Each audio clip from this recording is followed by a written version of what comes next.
Assalamualaikum warahmatullahi wabarakatuh. Semangat pagi semua dan selamat merayakan Hari Raya Idul Adha 1441 Hijriah. Yang saya hormati Ibu Memi selaku dosen pengampu mata kuliah Perencanaan Pengajaran Bahasa Indonesia dan teman-teman kelas YB yang berbahagia. Sebelumnya, perkenalkan kami dari kelompok 7 yang beranggotakan 1. Sudarsi, 2. Asri Widihapsari, 3. Ririn Agustina, 4. Maria Lydia Onati, dan 5. Fitroh. Pada pertemuan kali ini, kelompok 7 akan membahas mengenai materi ajar dan bahan ajar. Untuk mempersingkat waktu, mari kita lanjut ke materi pembahasan. Materi pembahasan yang pertama adalah materi ajar. Materi ajar memiliki pengertian, pengetahuan, sikap, dan keterampilan yang harus dipelajari peserta didik dalam rangka mencapai standar kompetensi yang telah ditentukan. Berdasarkan pengertian ini, dapat dilihat bahwa peserta didik harus mempelajari 3 aspek untuk mencapai standar kompetensi yang telah ditentukan, yaitu pengetahuan, sikap, dan keterampilan. Aspek pertama yang akan dibahas adalah aspek pengetahuan.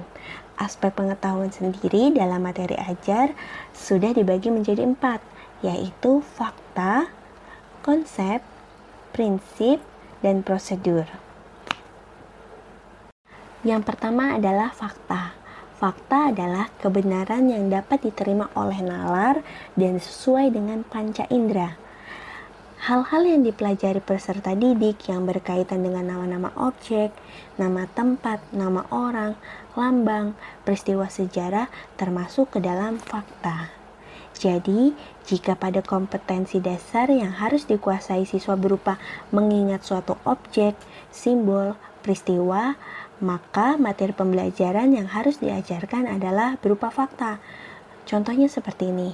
Apabila seorang guru mengajarkan nama-nama ibu kota kabupaten, peristiwa sejarah, serta nama-nama organ tubuh manusia, berarti yang diajarkan oleh guru tersebut berupa fakta.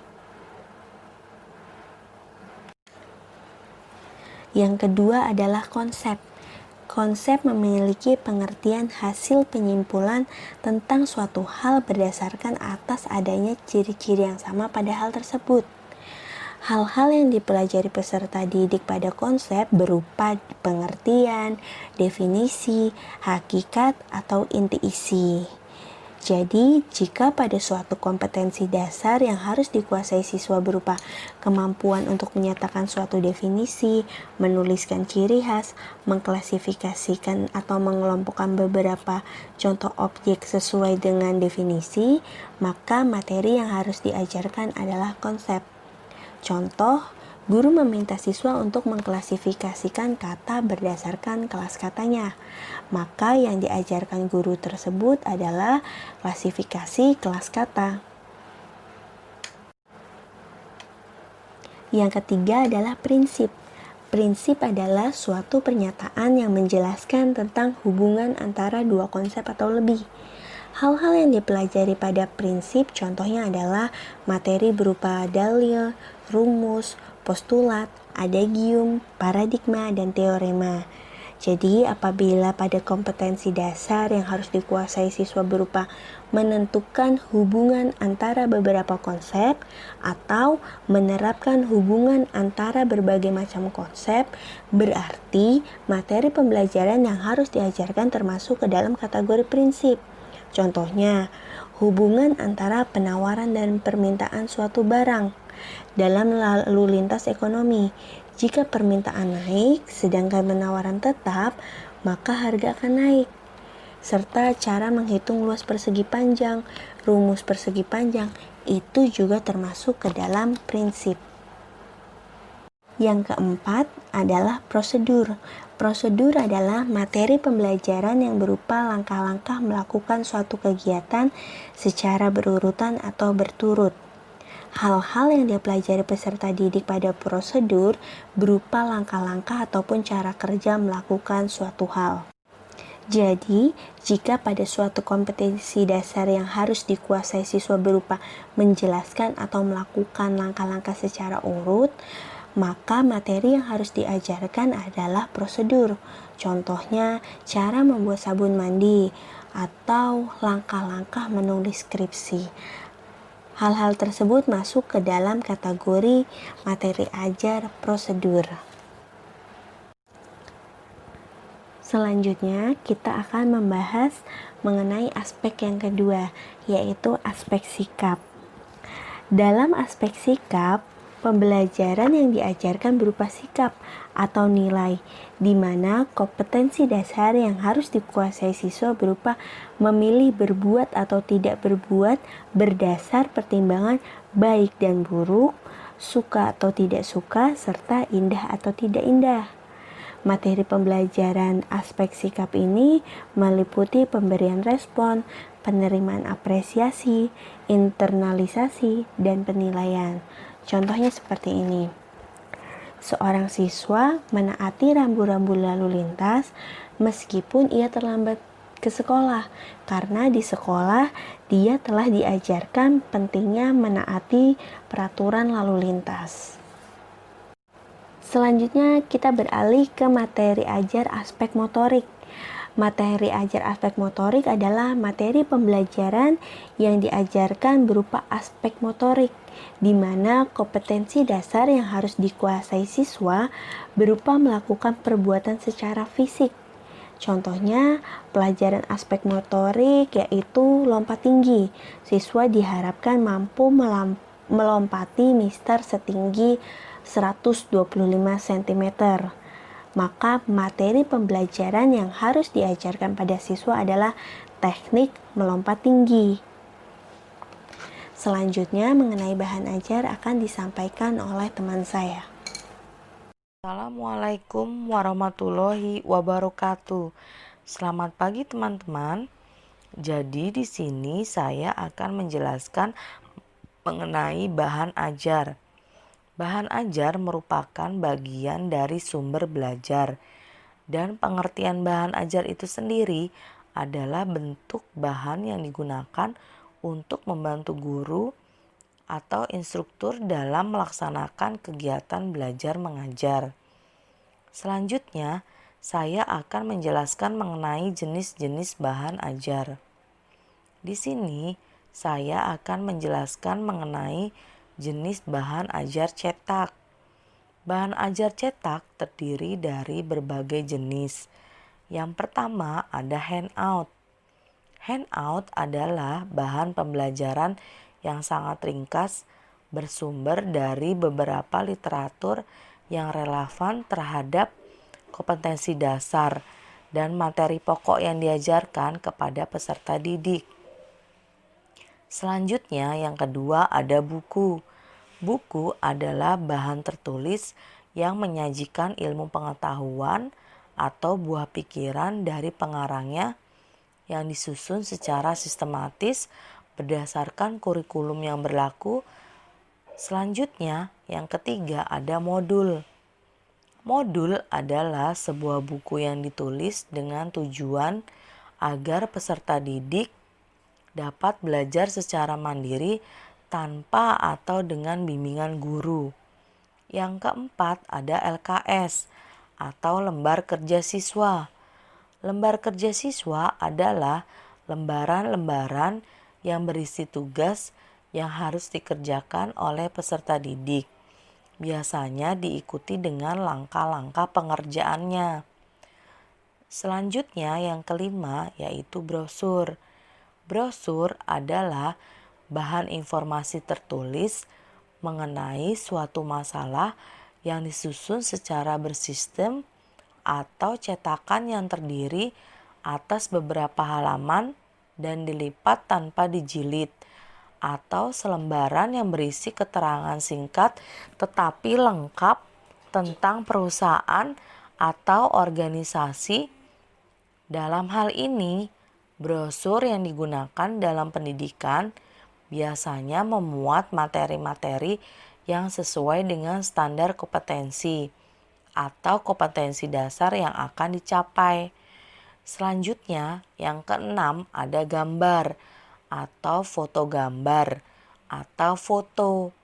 Foto merupakan bahan ajar yang diperlukan suatu rancangan yang baik agar setelah selesai melihat semua gambar atau foto tersebut, siswa dapat melakukan sesuatu yang pada akhirnya menguasai satu atau lebih kompetensi dasar. Jadi, menggunakan bahan ajar foto ini siswa akan belajar memaknai suatu gambar dan mengaitkannya dengan materi yang disajikan. Setelah mengetahui definisi dari jenis-jenis bahan ajar cetak, saya akan menjelaskan mengenai struktur bahan ajar cetak. Perbedaan antara satu dengan yang lainnya dapat dilihat di tabel di sini. Ada komponen judul, petunjuk belajar, KD atau MP, informasi pendukung, latihan, tugas atau langkah kerja, dan poin ke-7 penilaian. Di sini dapat dilihat pada kolom handout. Handout hanya memiliki judul dan informasi pendukung. Selanjutnya untuk kolom buku, buku memiliki judul KD atau MP. Selanjutnya ada informasi pendukung, ada latihan, dan ada penilaian. Selanjutnya yang ketiga pada kolom modul. Di sini modul merupakan bahan ajar cetak yang memiliki komponen paling lengkap karena dia memiliki semua komponen. Ada judul, petunjuk belajar, KD atau NP, informasi pendukung, latihan, tugas atau langkah kerja, dan penilaian. Selanjutnya yang keempat ada LKS. Di sini LKS berisi judul, petunjuk belajar KD atau NP, informasi pendukung, tugas atau langkah kerja, serta lembar penilaian. Selanjutnya yang kelima ada brosur.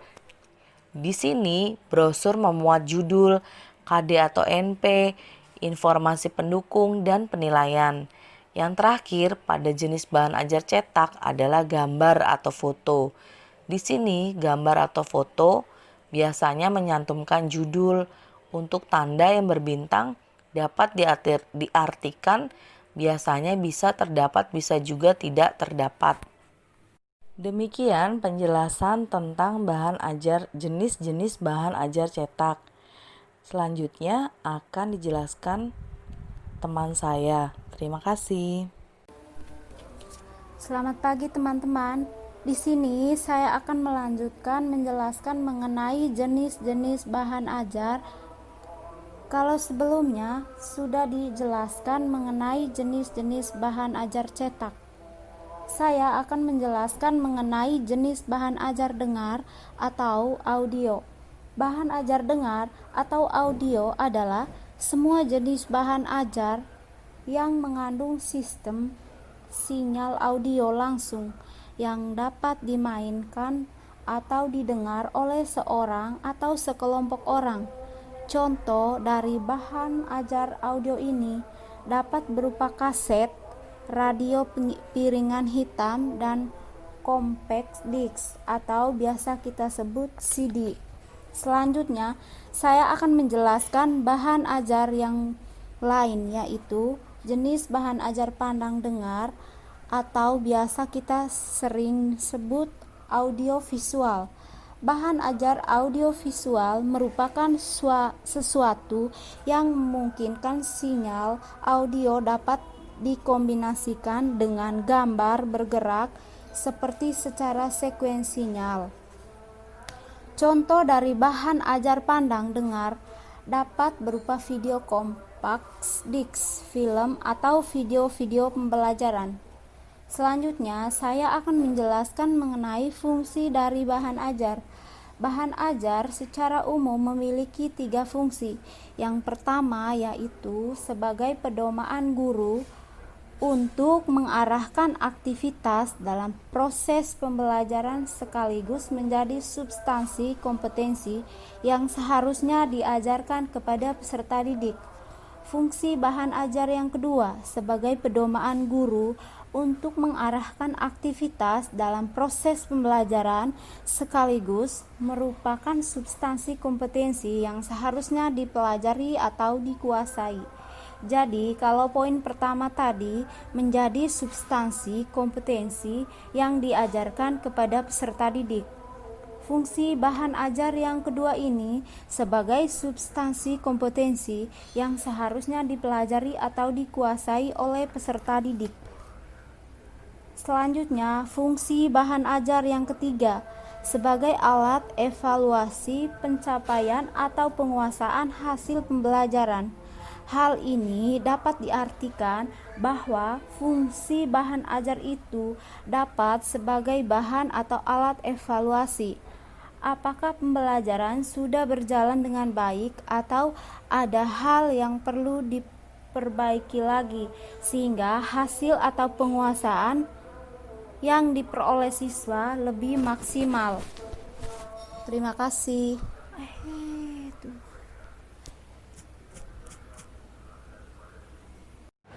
Di sini saya akan menjelaskan mengenai prinsip pengembangan bahan ajar. Sebagaimana kita ketahui, bahan ajar merupakan sesuatu yang penting dalam dunia pendidikan dan perlunya pengembangan guna meningkatkan kualitas pembelajaran itu sendiri. Namun, pengembangan bahan ajar harus memperhatikan prinsip-prinsip pembelajaran. Di antaranya, satu, mulai dari yang mudah untuk memahami yang sulit, dari yang konkret untuk memahami yang abstrak. Hal ini dapat diartikan siswa akan lebih mudah untuk memahami suatu konsep tertentu apabila penjelasannya dimulai dari yang mudah atau sesuatu yang konkret yang nyata di lingkungan mereka. Misalnya, untuk menjelaskan konsep deskripsi, maka kita harus memulai siswa untuk mendeskripsikan benda-benda yang ada di sekitarnya, baru mendeskripsikan benda-benda yang lebih luas atau hal-hal yang lebih luas. Kedua, pengulangan akan memperkuat pemahaman. Hal ini dapat diartikan bahwa pembelajaran pengulangan sangat diperlukan agar siswa lebih memahami suatu konsep. Dalam prinsip ini, kita sering mendengar pepatah yang mengatakan bahwa 5 kali 2 lebih baik dari 2 kali 5. Artinya, walaupun maksudnya sama, sesuatu informasi yang diulang-ulang akan lebih berbekas pada ingatan siswa. Namun, pengulangan tersebut harus disajikan secara tepat dan bervariasi agar tidak menimbulkan kejenuhan atau menjadi sesuatu hal yang membosankan. Ketiga, umpan balik positif akan memberikan penguatan terhadap pemahaman siswa. Artinya, seringkali kita menganggap enteng dengan memberikan respon yang seadanya atau ala kadarnya atas hasil kerja siswa. Padahal respon yang diberikan guru kepada siswa akan menjadi penguatan pada diri siswa. Perkataan misalkan, kamu hebat, kamu pintar, apa yang kamu lakukan itu sudah baik. Namun akan lebih baik seperti ini. Perkataan-perkataan tersebut akan menimbulkan kepercayaan diri pada siswa bahwa ia telah menjawab atau mengerjakan sesuatu dengan benar, hanya perlu perbaikan agar hasilnya lebih maksimal. Namun sebaliknya, apabila respon negatif yang kita berikan, hal itu dapat mematahkan semangat siswa. Untuk itu, kita harus tetap memberikan umpan balik yang positif meskipun hasil atau apa yang dikerjakan siswa belum maksimal. Keempat, motivasi belajar yang tinggi merupakan salah satu faktor penentu keberhasilan siswa. Hal ini memiliki arti seorang siswa yang memiliki motivasi belajar tinggi akan lebih berhasil dalam belajar. Untuk itu, maka salah satu tugas guru adalah melaksanakan pembelajaran dan memberikan dorongan atau motivasi kepada siswa. Banyak hal yang dapat kita lakukan untuk memotivasi siswa seperti memberikan pujian, menjelaskan tujuan dan manfaat pembelajaran, atau menceritakan hal-hal yang menarik yang dapat membangkitkan semangat siswa. Yang kelima, mencapai tujuan ibarat menaiki anak tangga, setahap demi setahap akhirnya akan mencapai ketinggian tertentu. Prinsip ini memiliki arti belajar atau pembelajaran bukan suatu proses yang bertahap dan berkelanjutan. Untuk mencapai suatu standar kompetensi yang tinggi, perlu dibuat tujuan-tujuan sebagai anak tangganya. Nah, dalam menyusun anak tangga atau tujuan-tujuan tersebut, guru harus memahami karakter siswanya sehingga siswa dapat mencapai puncak yang tinggi. Keenam atau terakhir, mengetahui hasil yang telah dicapai akan mendorong siswa untuk terus mencapai tujuan. Prinsip ini memiliki arti ibarat menempuh perjalanan jarak jauh untuk mencapai kota yang dituju. Sepanjang perjalanan kita akan melewati kota-kota lain. Kita akan senang apabila pemandu perjalanan kita memberitahu kota apa saja yang sudah kita lewati, kota apa saja yang akan kita lewati, berapa lama lagi kita akan sampai ke tempat tujuan. Demikian pula dalam proses pembelajaran, guru diibaratkan sebagai pemandu. Pemandu perjalanan yang baik harus memberitahukan kota tujuan akhir, hal apa aja yang ingin dicapai, bagaimana cara mencapainya, kota-kota apa saja yang akan dilewati. Selanjutnya memberitahu berapa jauh sisa perjalanan. Dengan demikian, semua siswa akan mencapai kota tujuan dengan selamat. Artinya, semua siswa akan sampai pada tujuan mereka meskipun dengan waktu yang berbeda-beda. Inilah sebagian dari pengertian prinsip belajar tuntas. Baiklah teman-teman, saya akan melanjutkan penjelasan berikutnya, yaitu mengenai tujuan dan manfaat penyusunan bahan ajar menurut Dekdiknas tahun 2008. Tujuan penyusunan bahan ajar yakni 1. Menyediakan bahan ajar yang sesuai dengan tuntutan kurikulum dengan mempertimbangkan kebutuhan siswa, sekolah, dan daerah. 2. Membantu siswa dalam memperoleh alternatif bahan ajar. 3. Memudahkan guru dalam melaksanakan pembelajaran. Menurut Depdiknas tahun 2008, manfaat penulisan bahan ajar dibedakan menjadi 2 macam, yaitu manfaat bagi guru dan manfaat bagi siswa. Manfaat bagi guru adalah 1. Diperolehnya bahan ajar yang sesuai dengan tuntutan kurikulum dan kebutuhan siswa. 2. Tidak lagi tergantung pada buku teks yang terkadang sulit diperoleh. 3.